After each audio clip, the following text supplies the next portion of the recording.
முக்கிய செய்தி. சூரியன் நிரந்தரமானது, திமுகவும் நிரந்தரமானது என்று திமுக பொதுக்குழுவில் முதல்வர் பேசியிருக்கிறார். மேலும் விவரங்களை செய்தியாளர் வழங்கிட கேட்கலாம். ரமேஷ்குமார் வணக்கம். மேலும் முதல்வர் பேச்சில் இருக்கும் தகவல்கள் என்னென்ன? வணக்கம் கல்பனா. சூரியன் நிரந்தரமானது, திமுக நிரந்தரமானது. திமுக எப்படி நிரந்தரமானதோ அதே போன்று திமுக ஆட்சியும் நிரந்தரமானது அப்படின்னு திமுக பொதுக்குழு கூட்டத்தில் முதலமைச்சர் மு.க.ஸ்டாலின் பேசியிருக்கிறாரு. திமுகவினுடைய பொதுக்குழு கூட்டம் மதுரையில நடைபெற்று வருகிறது. இந்த பொதுக்குழு கூட்டத்தில் தான் திமுக தலைவரும் முதலமைச்சருமான திரு மு.க.ஸ்டாலின் உரையாற்றி வருகிறாரு. முதலமைச்சர் தன்னுடைய உரையை தொடங்கும் போது அந்த காலத்துல எந்த ஊருக்கு சென்றாலுமே திமுகவினுடைய கொடி பறக்கிறதா அப்படின்னு தான் என் கண்கள் தேடும். தமிழ்நாட்டில் அத்தனை ஊரிலேயுமே அத்தனை நகரத்திலேயுமே அதிகமாக திமுக கொடியை ஏந்திய கைதான் இந்த ஸ்டாலினின் கை என்று தன்னுடைய பேச்சை பொதுக்குழுவில் முதலமைச்சர் தொடங்கியிருக்காரு. அதே மாதிரி நான் மமதையில் பேசுகிறவன் அல்ல, கண்ணு கட்டிய தூரம் வரைக்கும் எதிரிகளே இல்லை என்று ஆணவ குரலில் சொல்பவன் அல்ல என்று சொல்லியிருக்கக்கூடிய முதலமைச்சர் எந்த காலத்திலும் எனக்கு ஆணவமோ மமதையோ வராது அப்படின்னு சொல்லியிருக்காரு. அதே மாதிரி என்னை பொறுத்த வரைக்கும் பணிவுதான் தலைமை பண்பின் அடையாளம், சொல்லை விட செயலே பெரிது என்று பணியாற்றக்கூடியவன் நான் அப்படின்னு பொதுக்குழு கூட்டத்தில் முதலமைச்சர் பேசியிருப்பதை பார்க்க முடிகிறது.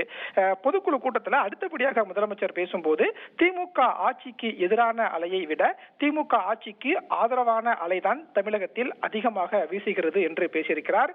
திமுக ஆட்சிக்கு ஆதரவான அலை வெளியே வீசுகிறது என்று தெரியாமல் மறைப்பதற்காக அதை திமுகவுக்கு ஆதரவான அலை வீசுவதை திசை திருப்புவதற்காக சிலர் நினைக்கிறார்கள். அதற்கு பல்வேறு முயற்சிகளை மேற்கொண்டு வருகிறார்கள். ஆனால் அந்த முயற்சி எதுவுமே எடுபடாது அப்படின்னு முதலமைச்சர் பேசியிருப்பதை பார்க்க முடிகிறது.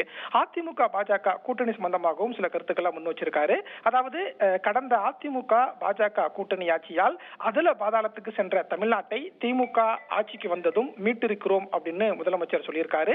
அதே மாதிரி மத்திய பாஜக அரசு நம்முடைய உரிமைகளுக்கு எதிராக எத்தனை நடவடிக்கைகளை மேற்கொண்டாலும் அத்தனையையும் எதிர்த்து திமுக இன்று வரைக்கும் போராடி வருகிறது அப்படின்னு முதலமைச்சர் இந்த பொதுக்குழு கூட்டத்தில் பேசி வருவதை பார்க்க முடிகிறது. உங்களுடைய தகவல்களுக்கு நன்றி ரமேஷ்.